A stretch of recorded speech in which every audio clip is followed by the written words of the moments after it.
The greatest act of worship that the Prophet ﷺ taught us to have at the time of death is husn al-dhan billah, a good opinion of Allah. Abu Yaqub al-Qari said that I saw a tall brown man in my dream who was being followed by a large group. So I asked the people, who is this? And they said, this is Uwais al-Qarni, rahimahullah, the great tabi'i of Yemen. So he said that I followed him in the dream and I said, Awsini, give me advice, yarhamukallah, may Allah have mercy on you. So he then looked at me angrily and kept walking. I said, Awsini, give me advice. I seek guidance, so guide me, may Allah have mercy upon you. So he then turned towards me and he said, seek the mercy of Allah while loving Him. Beware of the punishment of Allah while disobeying Him. And always remain hopeful in Allah subhanahu wa ta'ala.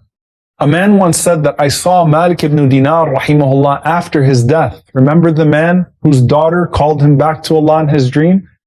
And he said, I said to him, Ya Aba Yahya, how I wish I knew what you came to Allah with.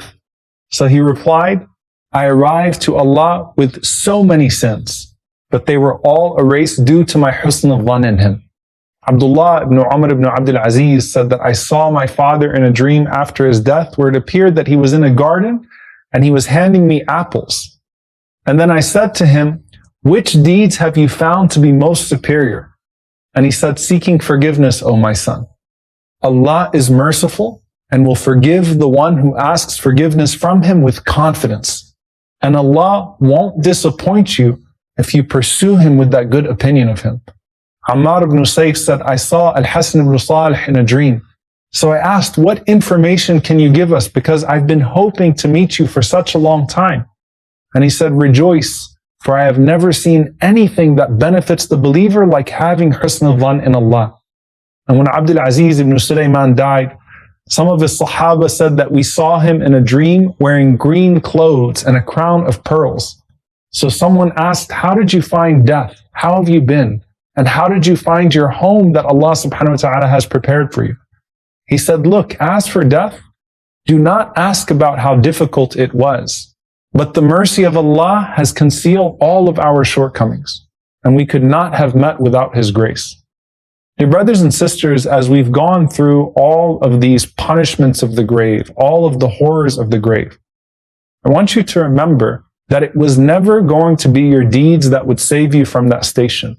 It was always Allah subhanahu wa ta'ala that you would need to depend upon. And here you are in this moment and you're wondering, what's going to happen to my soul? What's happened to the souls that have gone ahead? And I want you to just remember that Allah subhanahu wa ta'ala who gave you Ramadan, the season of mercy, Allah who gave you Laylatul Qadr, one night that could solve all of your problems and give you a lifetime of good, would not have given you all of this unless He wanted you to be forgiven so long as you avail yourself of the opportunity to be forgiven. So as we come to this series, as every other series, I remind you, connect your heart to Allah. Do not leave Him after Ramadan, for He will never leave you so long as you seek to cling to Him. And I leave you with this dua from the Prophet sallallahu alaihi wasallam. O Allah, I ask you for a life of coolness after death. I ask you for the delight of gazing upon your face. And I ask you for the longing to meet you, but not due to a harmful adversity or fear of a misleading trial. May Allah subhanahu wa ta'ala protect us all. May He pardon us all. May He accept from us all. May He make this a means of ease and comfort for our brothers and sisters in Gaza and all around the world. And may He reunite us all in His gardens of pleasure here, in the Barzakh, and in the highest level of Jannat al-Firdaus.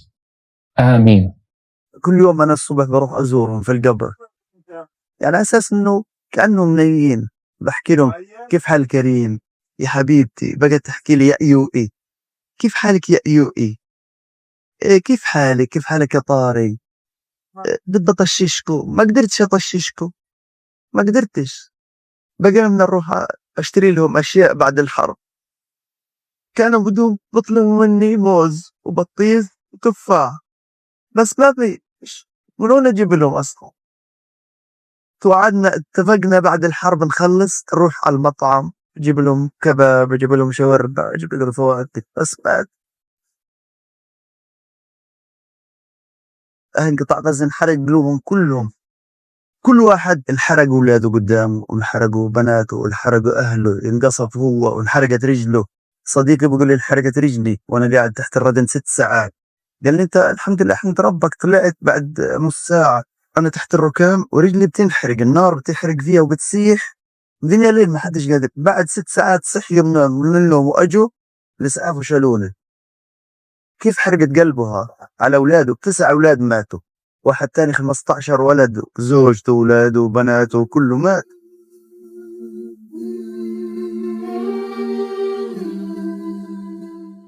والله العظيم قبل ما تموت بيوم بفكر كيف تكبر وتصير في الجامعة وتيجي تقول لي يا سيدي أبو ضياء.